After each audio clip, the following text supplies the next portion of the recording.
Well, in today's Money Monday, the last thing that you want to see when you retire is an unexpected tax bill. And apparently that happens more often than you might think. So let's bring in our financial guru, Kyle Wingfield from Finley Alexander Wealth Management to explain. How are you? I'm doing well. This is everyone's favorite topic. Well, I know it's yours, actually. I'm told that it all comes down to required minimum distributions, or RMDs, which really is one of your favorite topics. So just go ahead and start explaining for us. Okay, so first of all, the government acronym RMD stands for Required Minimum Distributions. Who has to do them? Okay, if you have a retirement account that you never pay taxes on the dollars, it's a pre-tax account, like a qualified plan, 401k, IRA, 403b, thrift savings plan for your federal employees and military folks. Listen, when you hit age 72, the government is going to require you to take a minimum out so that they can tax it.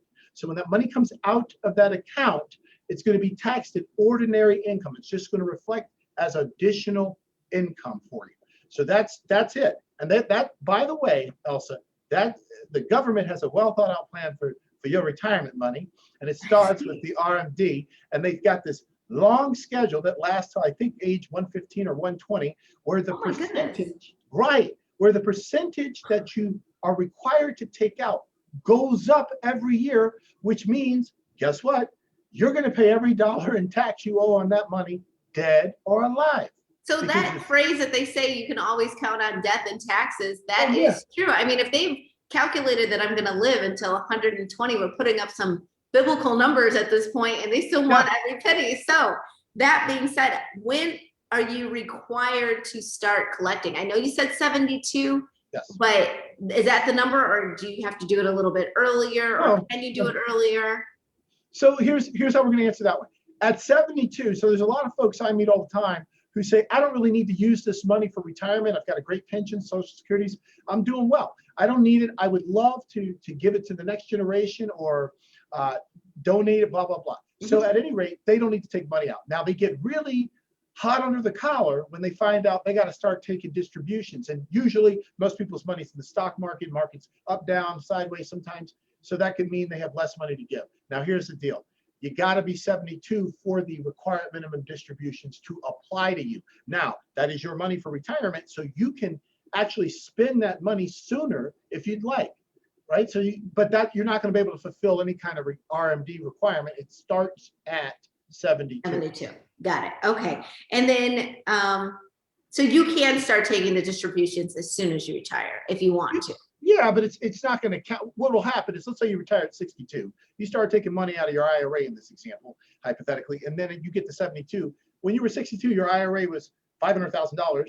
By the time you're 72, maybe it's only $200,000. So you'll just have less money subject to required minimum percentage withdrawal.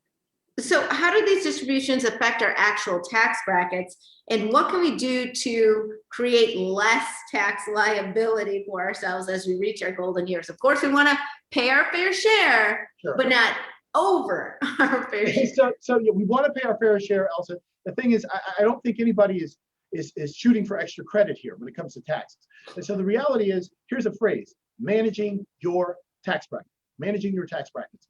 When you take those distributions, it's going to reflect as ordinary income. Is that going to put you into a new tax bracket? It may or may not. But even if it doesn't, you're going to write a bigger check or going to spend more money on taxes than you probably would like. So really the question needs to be, how can I create a strategy that allows me to be tax efficient and tax effective? Efficient meaning pay the least amount of taxes over time, and tax effective, well, even though you're writing those checks to the government, it doesn't affect your lifestyle and your goals for that money and your money, period.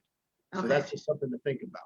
Yeah, I'm trying to be in that category there. Of course, retirement is one of the many moments that we need someone to help us navigate, like you. Remind people how they can get in touch with you.